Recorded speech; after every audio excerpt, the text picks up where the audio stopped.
శ్రీమతే నమః. అఘోరాలు వేరు, నాగసాధువులు వేరు. నాగసాధువులు పూర్తి శాకాహారులు, అఘోరాలు మాంసాహారాన్ని తీసుకుంటారు. నాగసాధువులు అస్త్ర శస్త్ర విద్యులలో నైపుణ్యాన్ని సంపాదించిన వాళ్ళు, అలాగే మంత్ర తంత్రాలు సాధన చేసిన వాళ్ళు. ఒక చేత్తో ఎలా అయితే రుద్రాక్షని పట్టుకుంటారో ఇంకొక చేత్తో ఆయుధాన్ని కూడా వాళ్ళు పట్టుకుంటారు. అలా ఆయుధాన్ని పట్టుకోగలం కదా అని ఎప్పుడు పడితే అప్పుడు జనసామాన్యంలోకి వాళ్ళు రారు.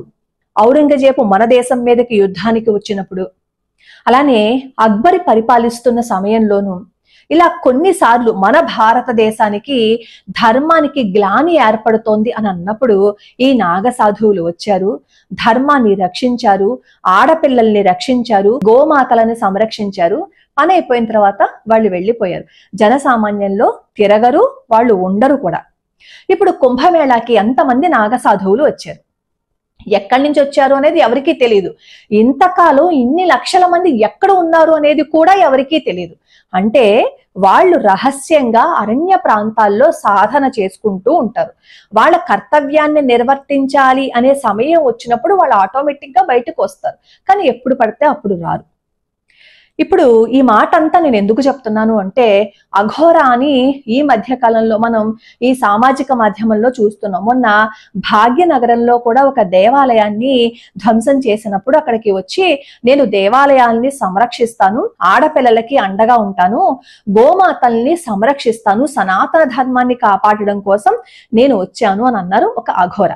చాలా బాగుంది, అద్భుతంగా మాట్లాడారు ఆ రోజు ఆవిడ చెప్పిన తర్వాత దాదాపుగా కొన్ని దేవాలయాల్ని కూల్చేశారు భాగ్యనగరంలోనే. అలాగే మొన్న వైజాగ్ లో కూడా ఇంకొక దేవాలయాన్ని పెకిలించేశారు. కనీసం ముందు మేము ఇలా ఆలయాన్ని తీసేస్తున్నాము అని చెప్పకుండా కూడా ఒక వారం రోజులు అయ్యి ఉంటుంది ఆ దేవాలయాన్ని తీసేసి. అలానే తిరుపురం కుండ్రం సుబ్రహ్మణ్యేశ్వర స్వామి వారు స్వయంభూగా వెలిసిన ఆలయం. అక్కడ ఆ కొండని, ఇప్పుడు ఏదో గజం స్థలమును ఏదో ఒక ఎకరం స్థలం కాదు, కొండంతా మాదే అని ఆక్రమించడానికి సిద్ధంగా ఉన్నారు. తిరుపురం కుండ్రంలో స్వామి మల ఏదైతే ఉందో దానిని సికిందర మలైగా మార్చే ప్రయత్నాలు జరుగుతున్నాయి. ఇప్పటికీ ఎంత గొడవ జరుగుతోందో అక్కడ. అలానే అక్కడ ప్రభుత్వంలో ఒక మంత్రి రోజు ఆయన వెళ్లే దారిలో కాలభైరవుడి ఆలయం ఉందిట. ఆ కాలభైరవుడి ఆలయం ఉంది కాబట్టి అది ఆయనకి ఇబ్బందిగా అనిపిస్తుందిట. ఆ దేవాలయాన్ని మూసేయాలని, తీసేయాలని చెప్పి ఆయన ఎన్నిసార్లు అక్కడ అధికారులని హెచ్చరించారట. అలానే బెట్టు ద్వారక ద్వారా ఎంతమంది పరాయి వాళ్ళు మన దేశంలోకి వచ్చి ఆ పరిసర ప్రాంతాలన్నింటినీ ఆక్రమించుకున్నారు. మన సాంఘ్వి గారు కదా అక్కడ అక్రమంగా కట్టేసిన కట్టడాలన్నింటినీ కూల్చేశారు. ఇలా ఎక్కడ చూడండి ఆవిడ చెప్పిన తర్వాత ఎన్ని దేవాలయాల మీద దాడులు జరిగాయి, ఎంతమంది అమ్మాయిల మీద దాడులు జరిగాయి, ఎన్ని గోవులని వాళ్ళు ప్రాణాలు తీసేశారు. మొన్న ఒక 10 రోజుల క్రితం బెంగుళూరులో ఒక ఆలయంలో శ్రీకంఠేశ్వర స్వామి వారి ఆలయం అంట, అక్కడ లేగదూడ తోకని కట్ చేసేశారు. అలాగే ఆ కర్ణాటకలోనే కడుపుతో ఉన్న ఆవు కడుపును కోసి లోపల నుంచి ఆ దూడను తీసేసి ఆ తల కత్తిరించేసి కాళ్ళు కూడా కత్తిరించేస్తే ప్రాణం అల్లాడిపోయింది ఆ వీడియో చూస్తుంటే. భగవంతుడా ఏంటయ్యా ఈ పరిస్థితి అని అనిపించింది. అలాంటిది ఆ కడుపుతో ఉన్న గోమాత బాధని ఎలా భరించింది? ఎంత రాక్షసులైతే అంత క్రూరమైన చర్య చేసుంటారు. ఆ తల తీసేసి కాళ్ళు తీసేసి శరీరాన్ని తీసుకుని వెళ్ళిపోయారంట దుర్మార్గపు వెధవలు. ఇంకో చోట గోమాతకి పొదుగులు కోసేశారు. ఇన్ని అరాచకాలు జరుగుతున్నాయి కదా. మీరు కాశ్మీర్ నుంచి కన్యాకుమారి వరకు తిరుగుతూనే ఉన్నారు కదా, ఈ విషయాలన్నీ కూడా మీ దృష్టిలోకి వచ్చే ఉంటాయి కదా. మరి అలాంటప్పుడు ఏ ఒక్క సమస్యని కూడా మీరు పరిష్కరించిన దాఖలాలే కనిపించలేదు కదా. పైగా మీరు చెప్తుందేంటి, సనాతన ధర్మాన్ని కాపాడతాను, ఆడవాళ్ళని రక్షిస్తాను, గోమాతల్ని నేను చక్కగా ఉండేలా చూసుకుంటానని చెప్తున్నారు కదా. ఇప్పుడు ఇవన్నీ చూడండి, ఇవన్నీ ఇంకా అక్కడ జరుగుతున్నాయి కదా. వీటిల్లో ఏదో ఒక సమస్యను మీరు పరిష్కరించవచ్చు కదా. అలా మీరు పరిష్కరించారు అని అనుకోండి, చక్కగా మిమ్మల్ని ఎంతో గౌరవంగా అందరూ చూస్తారు కదా. మరి ఎందుకు ఈ సమస్యలన్నీ జరుగుతున్నప్పుడు వాటి మీద దృష్టి పెట్టకుండా ఎందుకు ప్రతి చోట హల్చల్ చేస్తూ దేవాలయానికి వెళ్తున్నప్పుడు ఒంటి మీద బట్టలు వేసుకోకుండా దేవాలయానికి వస్తున్నారు? మీరు అఘోరీలు ఎక్కడో అరణ్యాల్లో ఉండకుండా సాధన చేసుకోకుండా జనసామాన్యంలోకి వస్తున్నప్పుడు ఒంటి మీద బట్ట వేసుకోవాలి కదా. నేను వేసుకోను, నేను తీసేస్తాను అంటే అది జనాల్లోకి వచ్చినప్పుడు అభ్యంతరకరంగా ఉంటుంది కదా. మరి మీకు ఏదైనా ఇబ్బంది వచ్చినప్పుడు అనేది ఎవరిని? అధికారులనే కదా అంటారు. మరి అలాంటప్పుడు మీరు బట్టలు వేసుకోకుండా నేను దేవాలయంలోకి వస్తాను అన్నప్పుడు ఆ దేవాలయ అధికారులు పర్మిషన్ ఎలా ఇస్తారు?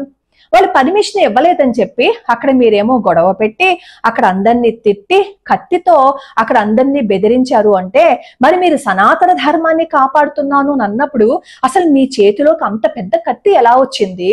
ఆ కత్తిని బయటికి తీసుకొచ్చి మీరు ఎవరి మీద కత్తి దూశారు? అక్కడున్న ఎవరికో ఒంటి మీద కూడా ఘాటు తగిలింది కదా, ఘాటు పడిపోయింది కదా. మీకున్న కోపంతో నిజంగా ఎవరినైనా ఏదైనా చేసేస్తే మరి మీరు అలాంటి పనులు ఎందుకు చేస్తున్నారు? అలానే ఇంకొక ఇంటికి భిక్షక వెళ్ళాను, అక్కడ కూడా నా మీద యుద్ధానికి వచ్చారు, నన్ను పడుకోనివ్వటం లేదు, నన్ను నిద్రపోనివ్వటం లేదు, నేను మాత్రం అన్నం తినద్దా అని చెప్పి మీరు అడుగుతున్నారు. అఘోరాలకి ఆకలి మీద నిద్ర మీద నియంత్రణ అనేది ఉంటుంది కదా. అంటే మిమ్మల్ని నేనేం అంటలేదు, నాకు మహిమలేం లేవు, నన్ను వదిలేయండి మీరే చెప్పారు కాబట్టి అడుగుతున్నాను. ఆవిడ అలా చెప్పినప్పుడు భిక్ష కోసం ఇంటికి ఆవిడని ఎలా పిలుస్తారు? నిజంగా అఘోరీలు ఎవరు లోపలికి వచ్చి ఇంట్లో కూర్చొని భిక్ష చెయ్యరు. వాళ్ళకి నిజంగా ఆకలి వేసినప్పుడు వాళ్ళు భిక్షాం దేహి అని చెప్పి వాళ్ళ ఇంటి ముందు ఇలా చేయి చాపకుని కూర్చుంటారు. కనీసం ఒక 3-4 ఇంట్లకి వెళ్తారు అంతే, ఇంకెక్కువ ఇళ్ళకి కూడా వెళ్ళరు. ఆ 3 ఇళ్లలో వీళ్ళకి ఆహారం దొరికితే ఆ రోజు ఆహారాన్ని తీసుకుంటారు, లేదు అంటే వాళ్ళు ఇంకా ఆహారాన్ని తీసుకోరు తెలుసా, ఆ రోజుకి అలాగే ఉండిపోతారు. అలాగే ఈ అఘోరాలకి గాని నాగ సాధువులకి గాని ఆకలి మీద నియంత్రణ ఉంటుంది, నిద్ర మీద కూడా నియంత్రణ ఉంటుంది. ఆవిడ చెప్తున్నారు కదా, నాకు మహిమలు ఏం లేవు, మీరు నా జోలికి రాకండి, మీరేమో నాతో సెల్ఫీలు తీసుకోవాలని ప్రయత్నించకండి అని అంటున్నారు కదా. ఆవిడ మరి ఆకలికి ఉండలేను, నేను నిద్రపోయి 3 రోజులు అయిందని చెప్పి బాధపడుతున్నారు అంటే ఆవిడ చెప్పింది నిజమే కదా. ఆవిడకి మహిమలు లేవు అని ఆవిడ ఏదైతే అన్నారో అది నిజమే కదా. మహిమలు లేవు అని అన్నప్పుడు ఎందుకు అందరూ ఆవిడ మీద పడిపోతారు? ఆవిడని అలా వదిలేసి ఆవిడ జోలికి ఎవరు వెళ్లకుండా ఉంటే ఈ రోజు ఇన్ని ఇబ్బందులు ఎవరు పడి ఉండవలసిన అవసరం ఉండేది కాదు కదా. మనం ఎవరైనా కనిపిస్తే చాలు మీద పడిపోతాం, మనకి ఏదో మహిమలు వచ్చేయాలి, ఆస్తులు వచ్చేయాలి, అర్జెంట్ గా మనం ధనవంతులు అయిపోవాలి, అర్జెంట్ గా ఈ భారతదేశాన్ని ఏలే ఒక చక్రవర్తిని అయిపోవాలి, ఇవే ఉంటాయి మనకి ధ్యాసలు. మనం ఎవరినైనా కలుసుకున్నాము అంటే అక్కడి నుంచి ఏవో మనకు వచ్చేయాలని ఆవిడ చెప్తున్నారు కదా, నాకు మహిమలు లేవు అని. దయచేసి ఆవిడ దగ్గరికి వెళ్ళకండి, ఆవిడ మహిమలు లేవు అని ఆవిడ చెప్పేశారు కదా. నిజమే కదా, ఆవిడకి నిజంగా మహిమలు ఉండుంటే ఆవిడ కుంభమేళాలో నిన్న తొక్కిసలాట జరిగింది కదా, ఆ తొక్కిసలాట జరగకుండా ఆవిడ చూసి ఉండేవారు. అయినా కుంభమేళ జరుగుతున్నప్పుడు నాగ సాధువులందరూ కూడా బయటికి రారు. మరి ఈవిడ అక్కడికి వెళ్ళారు, వచ్చేసారు అంటే ఆవిడకి అక్కడికంటే కూడా ఆంధ్ర తెలంగాణ ప్రాంతాలలో ఎక్కువగా ఆవిడ చేయవలసిన పనులు ఉన్నాయి అని అనుకుంటున్నారు. కానీ ఆంధ్ర తెలంగాణ ప్రాంతాల కంటే కూడా బయట రాష్ట్రాల్లో ఈవిడ అవసరం ఎక్కువగా ఉంది. కాబట్టి ఇప్పుడు నేను ఇందాక చెప్పాను కదా, ఏ దేవాలయాలనైతే మార్చేయాలని ప్రయత్నిస్తున్నారో, ఎక్కడైతే గోమాతల్ని బాధ పెడుతున్నారో, ఎక్కడైతే ఆడపిల్లల్ని ఏడిపిస్తున్నారో ఒకసారి మీ దృష్టి అటువైపు పెట్టి ఏదైనా ఒక చిన్న పని చేసి ఇదిగో నేను చేశాను, సనాతన ధర్మం కోసం నేను ఈ పాటు పడ్డాను అని చెప్పి మీరు ఒక్క పనైనా చేసి చూపించుంటుంటే ఈ రోజు మిమ్మల్ని ఎంతో పొగిడేవారు, మీరు ఎంతో మందికి ఆదర్శంగా నిలబడి ఉండేవారు. మాటలతో చెప్తున్నారు నేను సనాతన ధర్మాన్ని కాపాడాలి అని అనుకుంటున్నాను అని. భాగ్యనగరంలో దేవాలయం కూల్చివేసిన తర్వాత దాదాపుగా 8 నెలలైంది. ఈ 8 నెలల్లోపు మీరు చేసిన ధర్మ పోరాటం ఏంటి? ఏమీ లేదు కదా. పైగా ఇబ్బంది పెడుతూ కత్తులు తీస్తూ అందరినీ తిడుతూ దుస్తులు ధరించకుండా హల్చల్ చేస్తున్నారు. ఎవరు ఆవిడ్ని పట్టించుకోకుండా ఆవిడ్ని అలా వదిలేస్తే ఆవిడే కొన్నాళ్ళకి ఆవిడ వచ్చిన ప్రదేశానికి వెళ్ళిపోతారు. లోకా సమస్త సుఖినో భవంతు, సర్వే జనా సుఖినో భవంతు.